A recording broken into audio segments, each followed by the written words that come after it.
بصوا يا جماعه، الراجل ده اسمه صهيب، كان عمل كومنت على فيديو بعلم فيه واحد باك فليب. دخلت عنده الصفحه لقيته بيلعب باك فليب كل يوم تقريبا عنده في البيت.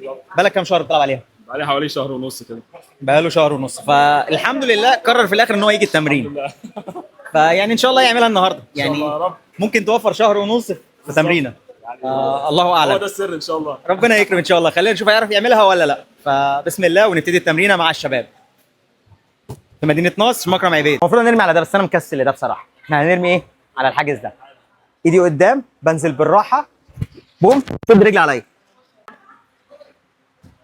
تحفه، الاداء ممتاز. بس ده بناء على ايه؟ ان هو بقاله شهر ونص بيلعبها في البيت كل يوم وبينزل على دماغه. ليه بتعمل في نفسك كده؟ مش عارف. طب يلا تعالى خليك تعملها دلوقتي باذن الله. الفكره بقى لو الواحد لما بيتمرن الحركه لوحده ما بيبقاش عارف هو عايز يعمل ايه.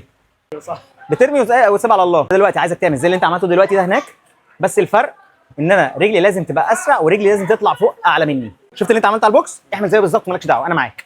نقطه مهمه برضو، ما بوطيش تحت قوي. انا ايدي قدامي اهي بالراحه، بنزل ربع نازله وارمي على طول. وده الفرق لما يجي يتمرن مع مدرب عكس ما يتمرن لوحده. بوم. اوكي. عمرك لنديت قبل كده؟ لا. ادي لاند اهو من تاني محاوله. عايش ما شاء الله. تاني.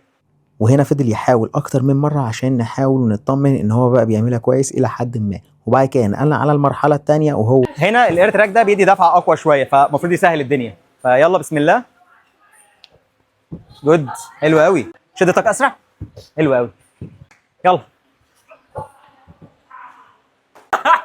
ما انت متعود تقع لوحدك. جت عليا. ايوه والله ما عملت حاجه، بس ما عملتش حاجه والله. وديها لوحدك بقى وشدتك جامد، ما تخافش. حلوه حلو. لا، ده بقى الغلط اللي هو بيعمله. فهمت الغلط في ايه؟ ايه؟ اللي انت طلعت لفوق. يعني الفكره كلها انت تروح باخدها لورا على طول. خش لوحده دلوقتي. بوم، ما شاء الله. ولد جامد ما شاء الله. ولحد هنا ده كان نهايه اليوم الاول، والحمد لله عملها في يوم واحد، ولكن هدفه ان هو كان عاوز يعملها على الارض، فجالي مره تانية وابتدينا نراجع على الحركه من الاول خالص لحد ما وصلنا لليفل الارض، وما شاء الله ما اخدتش مننا وقت كتير خالص وكان عملها على الارض. وبكده صهيب يكون عمل الباك فليب اخيرا في 2 سيشن. اهو هي دي. وانت قعدت كام شهر؟ شهر ونص. عملها انا لوحدي شهر ونص. آه. عملت 2 سيشنز. عايش ما شاء الله. ربنا يبارك، جامد قوي.